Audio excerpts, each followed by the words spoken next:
and in this lesson I will explain you how to deal with bar charts in IELTS Writing Task 1.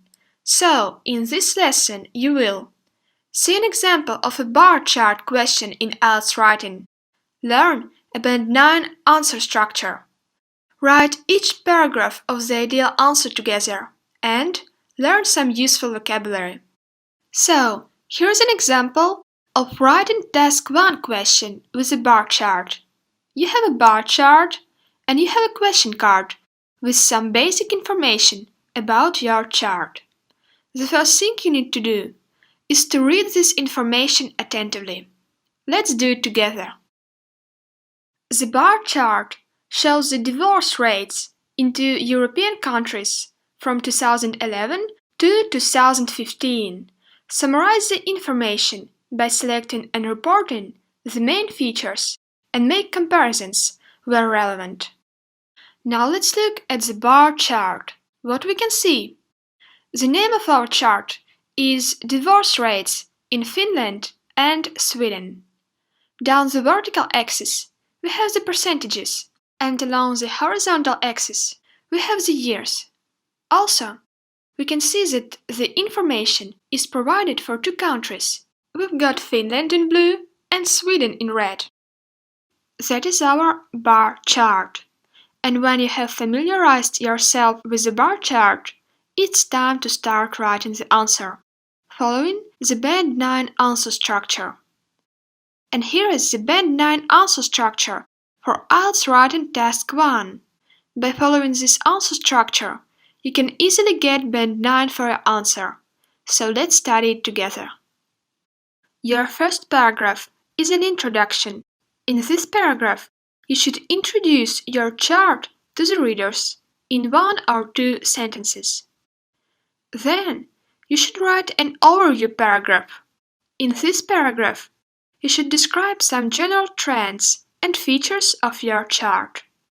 Next, you should write about specific features of your chart in 2 or 3 separate paragraphs.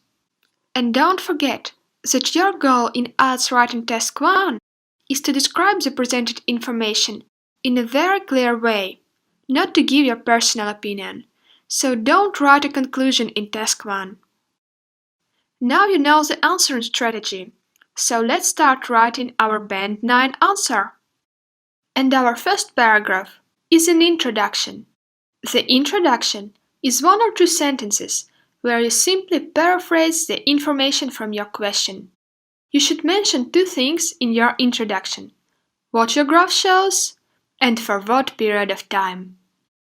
So, instead of writing, the bar chart shows the divorce rates in 2 European countries from 2011 to 2015, we should write a paraphrased version of this information by using synonyms.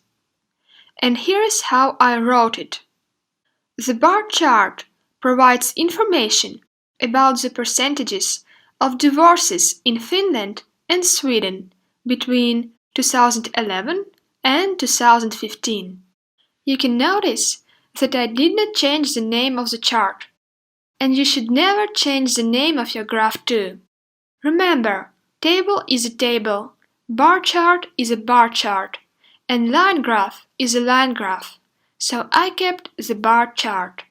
Next we have the verb shows, and verbs can always be paraphrased. In our case, the verb shows was replaced by provides information about. We could also use such synonyms as represents or illustrates. Instead of the phrase divorce rates, I use the phrase percentages of divorces. After that comes the phrase in 2 European countries. Since it's always good to be specific in your introduction, you should try to grasp some extra information from your chart. What are those 2 European countries? Do we know? In fact, we do! Those are Finland and Sweden. So we'll use this information in our introduction by writing in Finland and Sweden. Then we have the time period. We have paraphrased from 2011 to 2015 and written between 2011 and 2015. And that's all with our introduction. It is clear and specific, and it says what our graph shows and for what period of time. So when the examiner starts reading our essay, he will quickly get familiar with the bar chart. Now we move on to the second paragraph, and our second paragraph is a general overview. It is a very important paragraph, and you must provide the overview to achieve a band 6 or more for your task 1. In the overview paragraph, you should briefly describe major trends on your chart. Ideally, you should describe from 2 to 4 key features. Never write numbers, percentages, or dates in the overview. Remember, the overview paragraph should contain only general information. So, let's look at our bar chart and identify some key features. Firstly, let's look at each country separately. We've got Finland in blue. Does Finland's rate go up or down throughout the period? Does it have fluctuations? It is clear that overall, Finland's rate goes up, but shows some fluctuations. So I'll write down these key features. Also, we have Sweden in red. We can see that Sweden's rate goes down throughout the period and also shows some fluctuations. Let's write this information to our list of key features. Now let's look at 2 countries together. How do their rates compare during this time period? To answer this question, we have to look at the countries' rates at the beginning and at the end of the period. We can see that initially Finland's rate was lower than Sweden's rate, but at the end of the period, Finland's rate became higher or outraced Sweden's rate. So let's write down this information. Now let's use the key features that we've gathered to write an overview paragraph. Here is how I wrote it. Overall, Sweden experienced a downward trend, while Finland showed an upward trend throughout the period. Both countries' divorce rates had some fluctuations. Although Finland initially had a lower rate, it outraced Sweden at the end of the period. You can see that the first word I use is the word overall. Always start the overview paragraph with the word overall. This word serves as a pointer, indicating the examiner that you start writing the overview paragraph. Next, I wrote a phrase, Sweden experienced a downward trend. This is just a nice way of saying that Sweden's rate went down. And I wrote that Finland showed an upward trend. Likewise, this means that Finland's rate went up. Note how I used the linking word while to contrast the opposite trends. It is a very good technique, so keep that in mind. Then I use word both to say that 2 countries had the same feature. In our case, both countries had some fluctuations. And finally, I compare rates of Finland and Sweden throughout the period. Since initially Finland's rate was lower than Sweden's rate, but then it changed, I used linking word although. Although Finland initially had a lower rate, it outraced Sweden at the end of the period. And that's all with the general overview paragraph. Now we have to provide specific details of our bar chart. Remember that you should group the specific features of your bar chart into separate paragraphs. This way, your writing will be coherent, and you won't lose points for the marking criterion called coherence and cohesion. You can organize your specific details in many ways. The most important thing is that your organization is logical. Ideally, you should write 2 or 3 separate paragraphs. Let's look at how I grouped the specific details. We have 2 countries, so the simplest way of grouping our data is to describe each country's trend in a separate paragraph. So, in paragraph 1, we will describe the details about Sweden, and in paragraph 2, we will describe the details about Finland.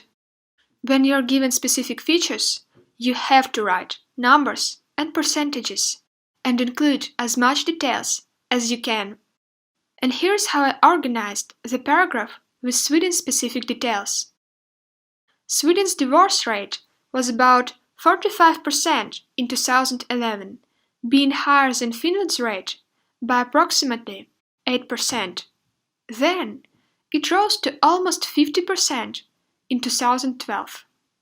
However, the figure showed a gradual decrease to about 47% in 2013 and continued to decline steadily to the end of the period, reaching around 45% in 2014 and hitting a low point of about 37% in 2015. You can see that I simply listed all the changes that sequentially happened to Sweden's divorce rate during the given time period. I started with describing Sweden's divorce rate in 2011 when I wrote, Sweden's divorce rate was about 45% in 2011. Pay attention to the word about that I used. Look at the bar chart. We can see that Sweden's divorce rate was somewhere between 40% and 50%. But since the rate falls between the lines, we cannot see the exact number. So I picked 45% and used the word about to indicate that this number is not exact.